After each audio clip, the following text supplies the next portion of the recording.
The test is in 4 parts: Part 1, Part 2, Part 3, and Part 4. Now look at Part 1. Part 1. You will hear a telephone conversation between a language student and an advisor. First, you have some time to look at questions 1 to 6.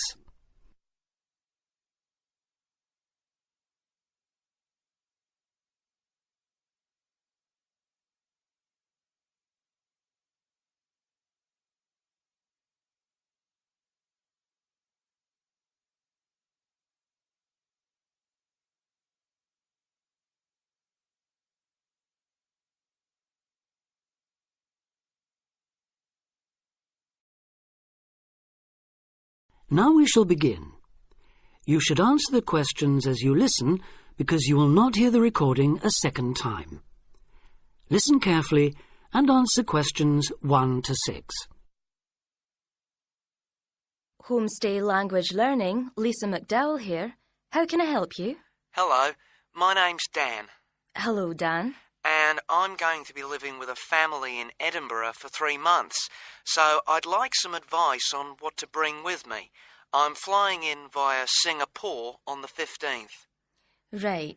Well, perhaps most important of all are your documents: vaccination certificate, sponsor's letter, and the certifying letter from us for immigration.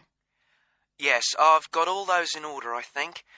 What I'm really wondering about are money and clothes and things for my room. Personal effects, in other words. OK, let's start with cash. You'll already have money in your bank account here, of course, but make sure when you get here you have some cash on you. Pounds, that is, not euros or dollars. How much do you suggest? I'd say 50 as an absolute minimum. OK. Now, the next thing is which clothes to bring. What do you think? Well, as I'm sure you know, it can get pretty cold here, so you will need some warm clothing. There are shops near here that sell winter clothes quite cheaply, so you really don't need to bring much. Do make sure, though, that you have at least one thick sweater and a jacket with you when you arrive here. The temperature's likely to be a lot lower than in Singapore. Thanks for the warning. Now, something else I'm not sure about is whether to bring my computer. It's a laptop, so it won't take up much room. 2 problems. Firstly, it might not be compatible with the electricity supply in this country. And secondly, there's a risk of it getting broken in transit. Someone travelling here had hers smashed only last month. But surely I can carry it as hand luggage. Usually, yes, but because of all the tight security right now, you may have to check it in. So my advice is to leave yours at home. OK, I think I will. Is there anything else you'd advise against bringing? Well, you won't need household or cooking things. They'll all be provided. And importing food, of course, isn't allowed by customs, though I imagine you already knew that. Well, yes. But there are 1 or 2 things I'd suggest you find room for in your suitcase. Yes? Perhaps a few of your favourite cassettes or compact discs. Of course, you might be able to find them in the shops here, but then again, you might not. That's a good idea. Anything else? Yes, some photographs of people and places that are special to you could be nice. They can really make your room feel like home. It's just a thought. I'll see if I've got a few good ones. Before you hear the rest of the conversation, you have some time to look at questions 7 to 10.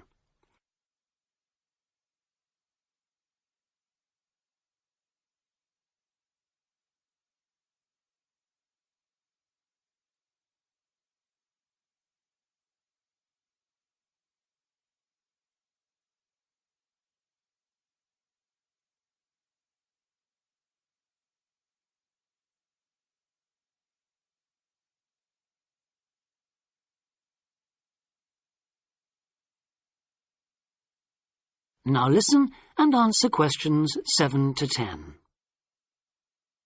Just a few points about packing. Make sure all your cases are clearly labelled, in English, with your host family's name and address. just in case they go missing on the way. It has been known to happen. What name do I write, by the way? It's Wark. Lewis and Amy Wark. So that's W-A-L-K? It's actually W-A-R-K. But we'll be posting full details to you later this week. Right, fine. And I'd better put some essentials in my hand luggage, enough for a night or two in case, as you say, anything happens to my main cases. Yes, I'd recommend a change of t-shirt and socks and so on, plus any medication you may need, and a toothbrush, of course. And my tights. Your tights? Yes, for the flight. Wearing them helps prevent deep vein thrombosis when you're flying long distances, not getting any exercise. Oh yes, I've heard about that. Now, talking about exercise, there's one last thing. When you've packed your baggage, check you can carry it, all of it, at least 500 metres without any help. You may have to do that. Okay. Well, thanks for all your help. You've cleared up a lot of points. Oh, you're welcome. Have a safe journey, and we'll look forward to seeing you next month. Bye. Bye.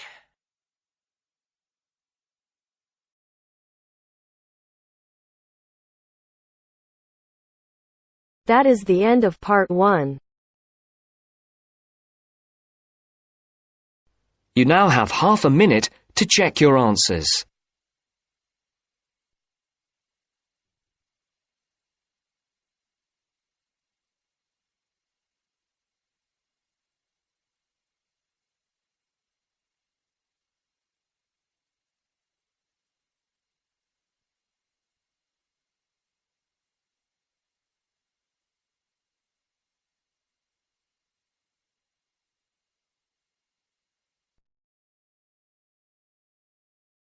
Now turns to part 2.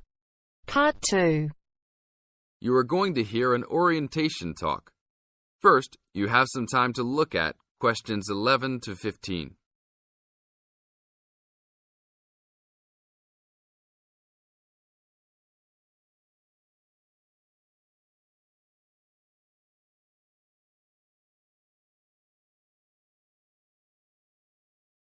Now listen to the tape and answer questions 11 to 15. Welcome to Orientation Week. Today I am here with the captain of our school's women's gymnastics team. Her name is Elizabeth Rain, and she is a fourth-year student. I hope you can all see her as an example of a responsible student and athlete, a role model for everyone. Hi, Elizabeth. Thank you for stopping by our Orientation Week. Thank you for having me. Welcome to our university, everyone. If there are any of you thinking about joining our school's athletic program, I would strongly encourage you to do it. Being a part of the gymnastics team has been one of my best experiences during my time at this school. It has taught me so much about teamwork and friendship, and has even taught me how to improve my academics by prioritizing my time. I have some questions that I am sure the students will want to know the answers to as well. First of all, how did you find the time to do well in classes as well as train for gymnastics? Prioritizing is the key. You must be very organized. Every day I wake up and I know what I must do for the day. I plan things in order of importance. For example, if today I have a competition for gymnastics in the afternoon, then I know I have to finish my homework and studying in the morning. In other words, keeping an organized schedule of your priorities is very important. Can you explain to the students a little bit about your study habits? Well, I usually try to take classes that I'm interested in.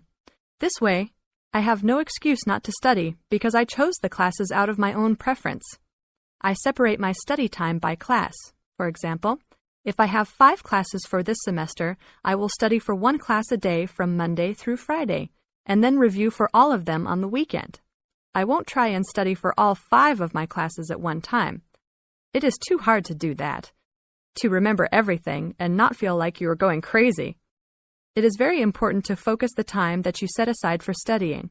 I do not study with the television on. I try to keep away from all distractions, because I find that I learn better that way.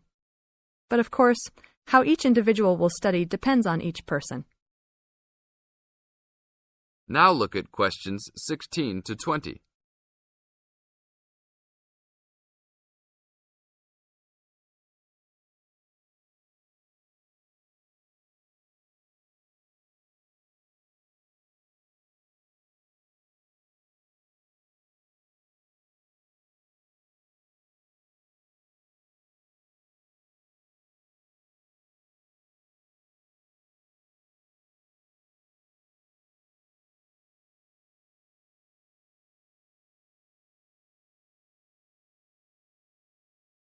Now listen to the tape and answer questions 16 to 20.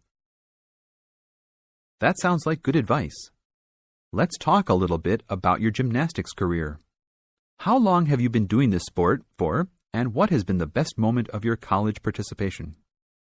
Well, I've been participating in gymnastics since I was a kid. My parents got me involved in the sport. The best moment. I would have to say that there is not one single instance that stands out in my mind as the best moment, but more of a whole experience. My first year in university was definitely one of the best years of my life. I met my best friends that year and really learned to grow up and be independent. Our team went to the national championships that year, and it was an incredible experience, so I would count the whole year as my best experience in college. How about the worst moment? It is true everyone goes through bad experiences. My worst experience would have to be the fall of last year when I broke my wrist. I was unable to participate in sports for the remainder of the year and had to learn how to write with my left hand. I guess when I look back at it, though, even though I wouldn't wish this to happen to anyone, this experience definitely made me stronger as a person. It taught me to look at life with a new perspective and to really value the friends and family that are important and close to me. Thanks for your time, Elizabeth. Do you have anything else you want to tell the new students? Just have a good time. Don't stress out too much, but be responsible for your actions. Work hard and play hard. That's my motto for life. That is the end of part 2. You now have half a minute to check your answers.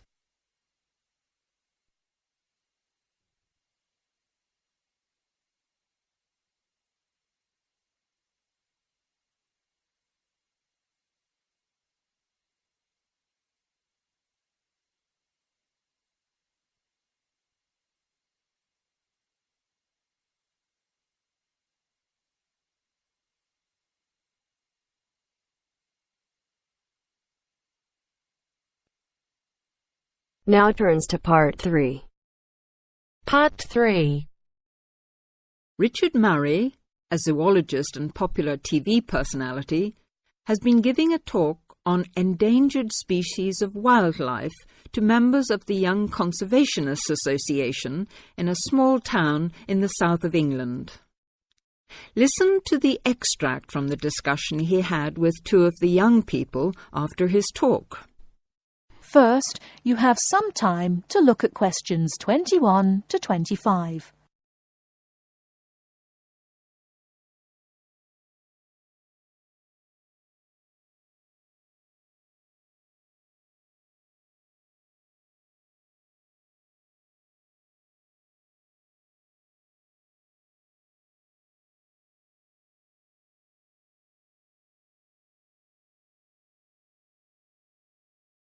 Now, listen carefully and answer questions 21 to 25. What would you say, Mr. Murray, are the main reasons that so much of our wildlife will have died out by the end of the next few decades? Well, Tony, we can't, of course, rule out the effect of urbanization due to the spread of population. But apart from that, I believe there are two reasons which, in a way, are like the opposite ends of a piece of string. If you tie a knot in that piece of string, you end up with a circle, and whichever way you go round, it's going to turn out to be the same. I don't think I quite get that, Mr. Murray. Well, let's put it another way. It's rather like a film. You've got the good guys and the bad guys. They're pulling in opposite directions, but when it comes to the final showdown, it's hard to make out which is which. What are your two reasons, Mr. Murray? I call them greed and caring. Greed and caring? Yes, I know they don't seem to have much to do with one another, but think about it. The motive of greed is pretty obvious. In the course of the next few months, thousands of baby seals will be bludgeoned to death before they're even weaned from their mothers. What for? For the sale of their skins at inflated prices to please the vanity of a few and line the pockets of the killers. Crocodiles will be slaughtered to provide shoes and handbags for the rich. Gorillas, tigers, leopards and rhinos will be hunted for senseless sport or poached in defiance of regulations. Their skins, their horns, and their magnificent heads will be used as trophies to decorate someone's living room floor or walls. That's terrible. Yes, but it's not all. The whale, probably the most impressive and certainly one of the most intelligent sea mammals in creation, will be cruelly hunted and harpooned to make more money for the profiteers. The dolphin, the sailor's friend, will be indiscriminately battered to death at so much a head on the grounds that it is taking away the livelihood of a few fishermen by consuming the fish in its natural habitat. But surely, Mr. Murray, we do have to keep warm. We need whale oil and ambergris. Fishermen have to make a living. Part of what you say is true, of course, Tony, but we shall have to enforce far stricter controls if future generations are not to find themselves in a world devoid of wildlife as we know it. Well, I see what you mean about fur coats and crocodile handbags, Mr. Murray, but I don't understand what you mean by caring. That can't be bad, surely. I mean, I thought we were supposed to be living in a caring society. Well, so we do, in a way. The trouble is, there are so many well-intentioned people who start out with the best possible motives of trying to protect or immunize us from this, that, or the other in the most effective way, at the quickest possible rate. But in their enthusiasm, they lose sight of the long-term consequences. It's only very gradually that the danger to other forms of life, including humans, comes out. Not to say leaks out, and by that time it'll probably be too late to do much about it. Take insecticides, for instance. But Before you hear the rest of the talk, you have some time to look at questions 26 to 30.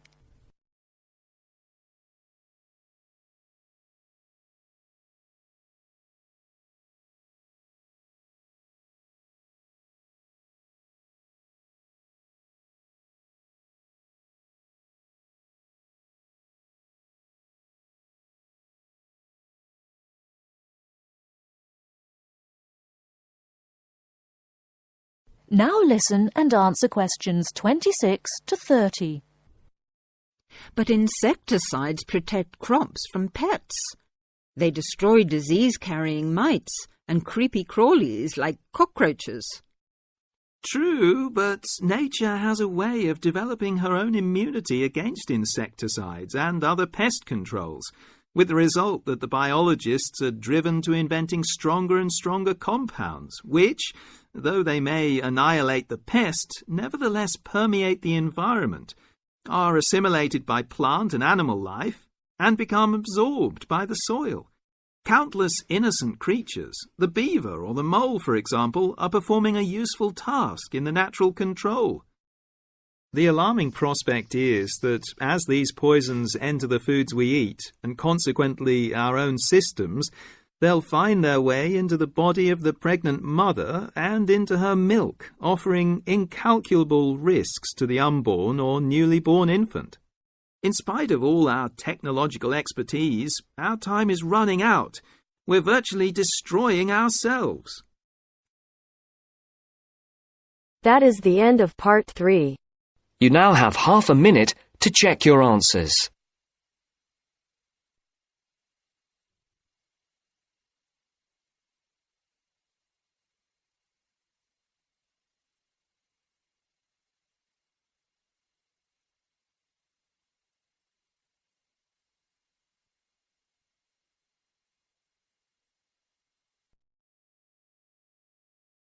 Now turns to part 4.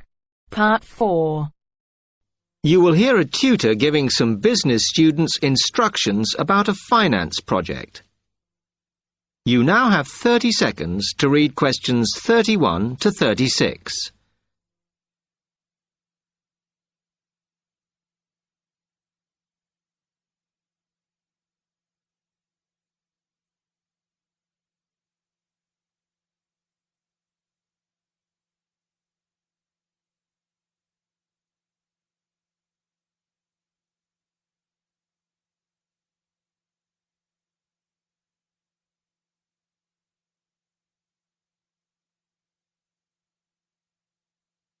OK, can you quieten down, please? Now, today I'm going to talk to you about your assignment. We've been studying the effects of the exchange rate, so I'm going to give you a project to do on this. Right, can you make some notes while I'm talking? The first thing that I'd like you to do in order to prepare this is to select where you're interested in. I mean, which country, and therefore which currency you're going to be operating in. OK, now the purpose of the project is to make money, and I'm hoping some of you will make a significant amount. So, I want you to suppose that you have £100 that you will have to invest purely in the rises and falls of the exchange system. In other words, you'll be trying to predict rates. This is a project that you'll be doing together, but before you work together, you'll have to go off and research what you need to know about the economy of that country and how well it's doing or is expected to do in the near future. You could all make up a little information sheet with your notes on, clearly legible, because then I want you to get together, we can do that next week, and to go round and read about each other's countries. When you see how well or badly each country is doing, I want you to decide what your exchange rate is going to be against all the other currencies. After that is all sorted, what you're going to do is go round the other students and attempt to sell your money to the others. Remember, this will depend on the success of your country's economy and the rate you fixed for your currency. Now, you're not allowed to just swap currencies with each other, but you may wish to buy from the other countries. But you must do a proper transaction. All the way through this, you must keep your accounts properly for each transaction. I'll give you 1 week to do this, and then we will set a time for the deals to finish, a bit like the stock exchange. And at that point, I will ask you to calculate how much you have made. Is that clear? You now have 30 seconds to read questions 37 to 40.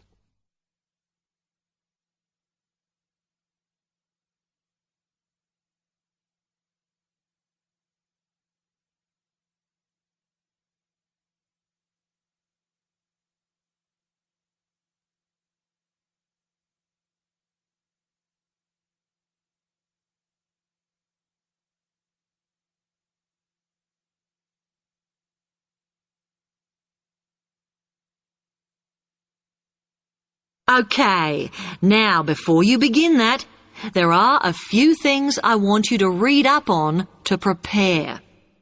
You need to look at the economies of the UK's main trading partners. I don't mean all of them, because that would be over 80, but just the 29 principal ones. There are summaries in the last 3 books on the book list I've given you. And so that you can practice applying the criteria on assessment I gave you, I'd then like you to focus just on one sector across all the countries. The most common one across every country is farming. But as much agricultural produce is for domestic consumption, I'd like you to look at manufacturing. Then I would like you to do a detailed investigation of one particular aspect.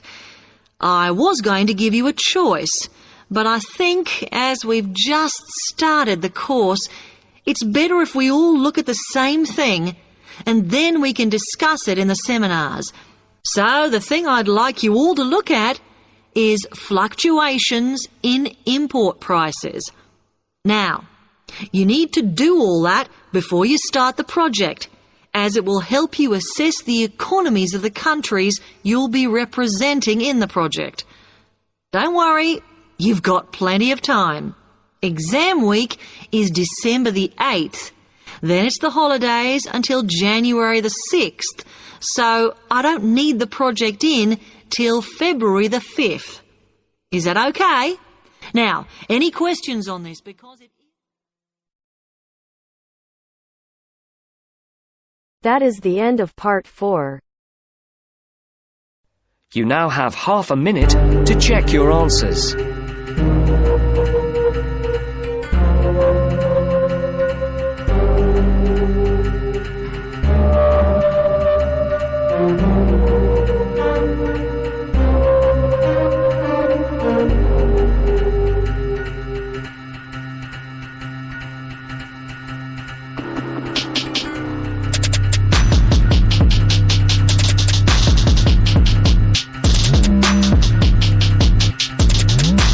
That is the end of the test. You now have 10 minutes to transfer your answers to your Ielts listening answer sheet.